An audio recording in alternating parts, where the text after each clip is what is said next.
ಎಲ್ರಿಗೂ ನಮಸ್ಕಾರ. ಇವತ್ತಿನ ಸುದ್ದಿ ಬಾಗಲಕೋಟೆ ಲೋಕಸಭಾ ಕ್ಷೇತ್ರದ. ಇಲ್ಲೇ ಜನರಲ್ ಆಗಿ ಹೇಳ್ಬೇಕಪ್ಪ ಅಂತಂದ್ರೆ ಕಾಂಗ್ರೆಸ್ಸಿಂದ ಸಂಯುಕ್ತ ಶಿವಾನಂದ ಪಾಟೀಲ್ ಅವರಿಗೆ ಅನೌನ್ಸ್ ಆಗಿಬಿಟ್ಟೈತಿ. ಬಿಜೆಪಿಯಿಂದ ಗದ್ದಿಗೌಡರು ಆಲ್ರೆಡಿ ಅದಾರ. ವೀಣಾ ಕಾಶ್ಯಪ್ನವ್ರ ನಡೆ ಏನು? ವೀಣಾ ಕಾಶ್ಯಪ್ನವರ ಒಂದು ನಿಗೂಢ ನಡೆ ಏನಂತ ಇಲ್ಲೇ ರಿವೀಲ್ ಆಗಬೇಕು, ಗೊತ್ತಾಗಬೇಕು. ಜನರಲ್ ಆಗಿ ಅವರು ಸ್ವಲ್ಪ ಅಸಮಾಧಾನ ಆಗ್ಯಾರ, ಬಂಡ ಹೇಳೋ ಥರನೂ ಕಾಣಕತ್ತಾರ. ಯಾಕಂದ್ರೆ ಅವರು ಪ್ರಬಲ ಸ್ಪರ್ಧಿ ಇದ್ದರು. ಅಂದ್ರೆ ಹಿಂದೆ ಎಲ್ಲ ತಾವು ಬೇಸ್ ವರ್ಕ್ ಮಾಡ್ಕೊಂಡಾರ. ನನಗೆ MP ಟಿಕೆಟ್ ಸಿಗ್ತೈತಿ, ನಾನು ಈ ಸರಿ ಎಲೆಕ್ಷನ್ ಕಂಟೆಸ್ಟ್ ಮಾಡ್ತೀನಿ, ನಾನು ಗೆಲ್ತೀನಿ ಅನ್ನೋ ಒಂದು ಕಾನ್ಫಿಡೆನ್ಸ್ ಲೆವೆಲ್ ಅವ್ರಿಗೆ ಹೈ ಇತ್ತು ವೀಣಾ ಕಾಶ್ಯಪ್ನವ್ರಿಗೆ. ಆದರೆ ಈ ಸರಿ ಏನಾಗ್ಬಿಟ್ಟೈತೆ ಅಂದ್ರೆ ಸಡನ್ನಾಗಿ ಅದು ಬ್ರೇಕ್ ಆಗ್ಬಿಟ್ಟೈತಿ. ಅಂದ್ರೆ ಕಾಂಗ್ರೆಸ್ ಹೈಕಮಾಂಡರ್ ಏನು ಹೇಳಕತ್ತಾರಪ್ಪ ಅಂತಂದ್ರೆ, ನಿಮ್ಮ ಜಿಲ್ಲಾ ವರಿಷ್ಠರಿಂದ ಒಂದೇ ಹೆಸರು ಬಂದೈತಿ ಅಂತಾರೆ ಅವರು.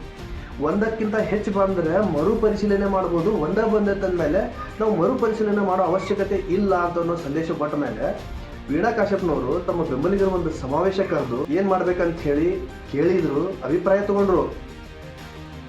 ತೊಗೊಂಡ್ಮೇಲೆ ಅಲ್ಲಿ ವಿಜಯಾನಂದ ಕಾಶ್ಯಪ್ನವರು ಸ್ವಲ್ಪ ಎಂಟ್ರಿ ಆಗಿ 2 ದಿವಸ ನಾವು ವರಿಷ್ಠರಿಗೆ ಗಡುವು ಕೊಡ್ತೀವಿ, ಕ್ಯಾಂಡಿಡೇಟ್ ಚೇಂಜ್ ಮಾಡಿರೋ ಅನ್ನೋ ಮಾತು ಲೈಕ್ ಪ್ರೆಷರ್ ತೊಗೊಂಡು ಬಂದರು ಅವರು.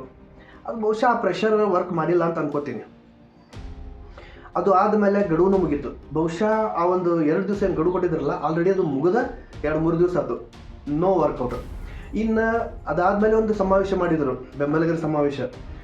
ಸ್ವಲ್ಪ ಕಣ್ಣೀರು ಹಾಕಿದರು, ಸೆಂಟಿಮೆಂಟ್ ಪ್ಲೇ ಮಾಡಿದರು. ವೀಣಾ ಕಾಶ್ಯಪ್ನವರು ಸೆಂಟಿಮೆಂಟ್ ಪ್ಲೇ ಮಾಡಿದ್ರು ವರ್ಕೌಟ್ ಆಗುತ್ತೆ ಅನ್ನೋ ಅಂತ ಒಂದು ಸ್ವಲ್ಪ ಕಾರ್ಡ್ ಪ್ಲೇ ಮಾಡಿದರು. ಅದು ಸ್ವಲ್ಪ ವರ್ಕೌಟ್ ಆಗೋ ಲಕ್ಷಣ ಕಾಣವಲ್ದು.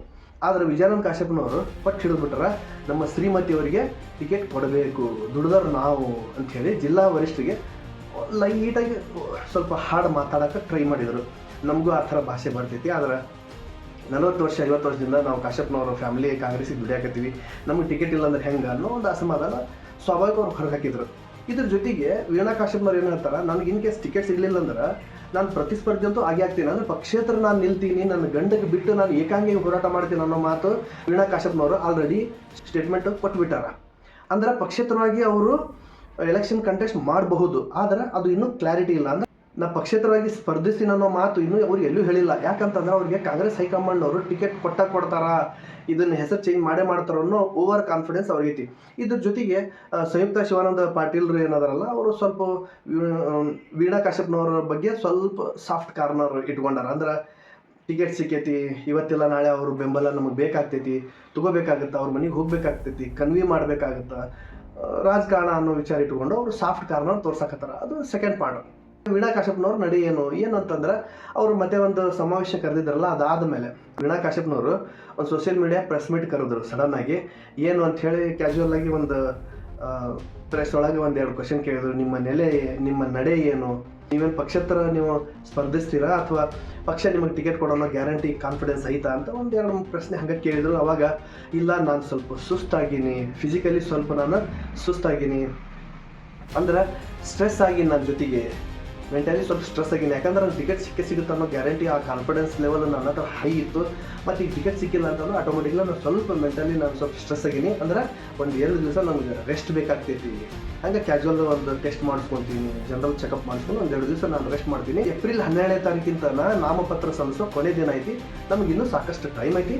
ಆ ಟೈಮ್ ಅನ್ನೋದ್ರೊಳಗೆ ನಾವು ಏನು ಮಾಡಬೇಕು, ನಮ್ಮ ನಡೆ ಏನೋ ನಿಮಗೆ ಸ್ಪಷ್ಟಪಡಿಸ್ತೀವಿ ಅನ್ನೋ ಮಾತು ಅವ್ರು ಹೇಳಿ ಬಿಟ್ಟರು.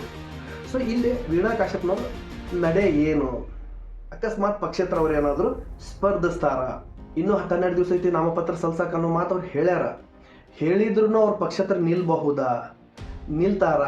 ನಿಲ್ತಾರ ಹೆಂಗೆ, ಗೆಲ್ಲೋ ಸಾಧ್ಯತೆ ಐತಾ? ಅಂದ್ರೆ ಹೋಟನ್ನ ಪರಿವರ್ತನೆ ಮಾಡೋ ಶಕ್ತಿ ಅವ್ರ ಹತ್ರ ಐತಾ? ಹೋದ್ ಸಾರಿ ಗದ್ದಿಗೌಡರ ಜೊತೆಗೆ ನಿಂತು ಸೋತಾರ, ಆದ್ರೆ ಅವಾಗಿನ ಬೆಳವಣಿಗೆ ಈಗಿನ ಬೆಳವಣಿಗೆ ವ್ಯತ್ಯಾಸ ಆಗುತ್ತೆ. ಆದರೆ ಇಲ್ಲಿ ಒಂದು ಇಂಟ್ರೆಸ್ಟಿಂಗ್ ಪಾಯಿಂಟ್ ಏನಪ್ಪ ಅಂತಂದ್ರೆ, ಕಾಂಗ್ರೆಸ್ನಿಂದ ಸಂಯುಕ್ತ ಶಿವಾನಂದ ಪಾಟೀಲ್ ಅವರು ಬಂದ ಮೇಲೆ ಇಲ್ಲಿ 3ನೇ ವ್ಯಕ್ತಿ ಅಂದ್ರೆ ವೀಣಾ ಕಾಶ್ಯಪ್ನವ್ರು ಬಂದ್ರಂದ್ರೆ ತ್ರಿಕೋನ ಸ್ಪರ್ಧೆ ಆಗುತ್ತೆ. ಇಲ್ಲಿ ಆ್ಯಕ್ಚುಲಿ ನೇರ ಒಂದು ಸ್ಪರ್ಧೆ ಏರ್ಪಡಬೇಕಾಗಿತ್ತು, ದ್ವಿಕೋನ ಸ್ಪರ್ಧೆ, BJP ಮತ್ತು ಕಾಂಗ್ರೆಸ್ ಅಂತ ಆಗಬೇಕಾಗಿತ್ತು. ಆದರೆ ಅಕಸ್ಮಾತ್ ವೀಣಾ ಕಾಶ್ಯಪ್ನವ್ರು ಏನಾದರೂ ಒಂದು ತಪ್ಪು ಹೆಜ್ಜೆ ಇಟ್ಟರಂದ್ರೆ, ಅಂದ್ರೆ ಪಕ್ಷೇತರವಾಗಿ ಅವ್ರು ಏನಾದ್ರು ಸ್ಪರ್ಧಿಸಿದ್ರಂದ್ರೆ ಇಲ್ಲಿ ಆಟೋಮೆಟಿಕಲಿ ಟ್ರಯಾಂಗಲ್ ಆಗಿಬಿಡ್ತೈತಿ. ವೀಣಾ ಕಾಶ್ಯಪ್ನವರು ಕೋರ್ಟ್ನ ಹೊಡೆದ್ರಂದ್ರೆ ಅಲ್ಟಿಮೇಟ್ಲಿ ಮತ್ತೆ ಗದ್ದಿಗೌಡರಿಗೆ ಏನಾದರೂ ಹೆಲ್ಪ್ ಆಗುತ್ತೋ ಏನೋ ಒಂದು ಈ ಆ್ಯಂಗಲ್ ಒಳಗೂ ಒಂದು ಸ್ವಲ್ಪ ವೀಣಾ ಕಾಶ್ಯಪ್ನವರು ಯೋಚನೆ ಮಾಡಬೇಕಾಗುತ್ತೆ. ಈ ಹಿಂದೆ ಒಂದು ವಿಡಿಯೋ ನಾನು ಮಾಡಿದ್ದೆ, ಅದರೊಳಗೆ ಹೇಳಿದ್ದೆ ವೀಣಾ ಕಾಶ್ಯಪ್ನವರು ಸ್ವಲ್ಪ ಪಾಯಿಂಟ್ ಇರ್ತಾರೆ. ಅಂದ್ರೆ ನೆಕ್ಸ್ಟ್ ಏನಾದರೂ ಕಾಂಗ್ರೆಸ್ ಒಳಗೆ ಅವ್ರಿಗೆ ಏನಾದರೂ ಒಳ್ಳೆ ಹುದ್ದೆ ಸಿಗುತ್ತೇನೋ ಅಂತ ಅನ್ನೋ ಒಂದು ವಿಚಾರನ ವ್ಯಕ್ತಪಡಿಸಿದ್ದೆ. ಇಲ್ಲಿ ಕಾಂಗ್ರೆಸ್ನವ್ರದ್ದು ನಡೆ ಏನಂದ್ರೆ ಸ್ಪಷ್ಟ ಐತಿ. ಅವರು ಈ ಮುಂಚೆಗೆ ಅಂದ್ರೆ ಒಂದು 10 ವರ್ಷದಿಂದ ಏನು ನರೇಂದ್ರ ಮೋದಿಯವರು ದೇಶನ ಆಳಿದ್ರಲ್ಲ, BJP ಒಳಗೆ ಮುಲಾಜಿಲ್ದ ಟಿಕೆಟ್ ತಪ್ಪಿಸೋ ಸಂಸ್ಕೃತಿ ತರಕತ್ತಾರ ಅವರು. ಘಟಾನುಘಟಿ ಕ್ಯಾಂಡಿಡೇಟ್ಗಳಿಗೇನೆ BJP ಅವರು ಕೊಡೋಲ್ರು. ಕೆಲವೊಂದಿಷ್ಟು ಕಾರಣ ಕೊಟ್ಟು ಅಥವಾ ಕಾರಣ ಕೊಡದೇನೋ ಅವ್ರು ಟಿಕೆಟ್ ಮಿಸ್ ಮಾಡ್ಯಾರ. ಅಂಥ ಸಂಸ್ಕೃತಿ ಇರೋ BJP ಒಳಗೂ ಆ ಥರ ಮಾಡ್ಯಾರ ಮೇಲೆ ಆ ಥರ ಸ್ಟೆಪ್ ತೊಗೊಂಡಾರ. ನಾವು ಕಾಂಗ್ರೆಸ್ನವರು ಆ ಥರ ಸ್ಟೆಪ್ ತೊಗೊಲಿಲ್ಲ ಅಂದ್ರೆ ಜನರಿಗೆ ತಪ್ಪು ಸಂದೇಶ ಹೋಗುತ್ತೆ ಅನ್ನೋದು ಕಾಂಗ್ರೆಸ್ನವ್ರಿಗೆ ಗೊತ್ತಾಗಿ ಅವರು ಮೆಂಟಲಿ ಫಿಟ್ ಆಗಿಬಿಟ್ರೆ. ಒಂದು ಸಾರಿ ಯಾರಿಗೆ ಟಿಕೆಟ್ ನಾವು ಅನೌನ್ಸ್ ಮಾಡ್ತೀವಿ ಅವ್ರಿಗೆ ಅದೇ ಕ್ಯಾಂಡಿಡೇಟ್ ಫೈನಲ್ ಮಾಡೋಣ ಅನ್ನೋದು ಅವರು ಮೆಂಟಲಿ ಫಿಟ್ ಆಗಿಬಿಟ್ಟಾರೆ. ಹೀಗಾಗಿ ಎಲ್ಲೆಲ್ಲೇ ಟಿಕೆಟ್ ಅನೌನ್ಸ್ ಮಾಡ್ಯಾರ ಅಲ್ಲೇ ಚೇಂಜ್ ಮಾಡೋ ಒಟ್ಟ ಯಾವುದು ವಿಚಾರ ಮಾತಾಡೋಲ್ರು. ಸೊ ಯಾವ್ಯಾವ ಕ್ಷೇತ್ರಕ್ಕೆ ಹೆಸರು ಅನೌನ್ಸ್ ಮಾಡ್ಯಾರ ಕಾಂಗ್ರೆಸ್ನವರು ಅಲ್ಲೇ ಯಾವುದೇ ಕಾರಣಕ್ಕೂ ಅವ್ರ ಕ್ಯಾಂಡಿಡೇಟ್ನ ಅಂದ್ರೆ ಹೆಸರನ್ನ ಚೇಂಜ್ ಮಾಡ್ತಾ ಇಲ್ಲ ಅಂತಂದ್ರೆ ಎಲ್ಲೋ ಒಂದು ಕಡೆ ಅನ್ಸಾಕತ್ತೈತಿ. ಈ ಸುದ್ದಿ ನಿಮಗೇನು ಇಷ್ಟ ಆತಪ್ಪ ಅಂತಂದ್ರೆ ಒಂದು ಲೈಕ್ ಕೊಡ್ರಿ, ಹಂಗೆ ಶೇರ್ ಮಾಡಿರಿ, ಸಬ್ಸ್ಕ್ರೈಬ್ ಮಾಡಿ, ಬೆಲ್ ಬಟನ್ ಪ್ರೆಸ್ ಮಾಡಿರಿ. ನೋಟಿಫಿಕೇಶನ್ ಬರ್ತಾವೆ ನನ್ನ ಸುದ್ದಿವು. ಆ ನೋಟಿಫಿಕೇಶನ್ ಮುಖಾಂತರ ನೀವು ಸುದ್ದಿನ ನೋಡ್ರಿ. ಇದೇ ಥರ ನಿಮ್ಮದು ಸಪೋರ್ಟ್ ರೆಗ್ಯುಲರ್ ಆಗಿರಲಿ ಅಂತ ಹೇಳ್ತಾ ಇವತ್ತಿನ ಒಂದು ಸುದ್ದಿ ಮುಗಿಸಾಕ್ತೀನಿ. ಅಲ್ಲಿವರೆಗೂ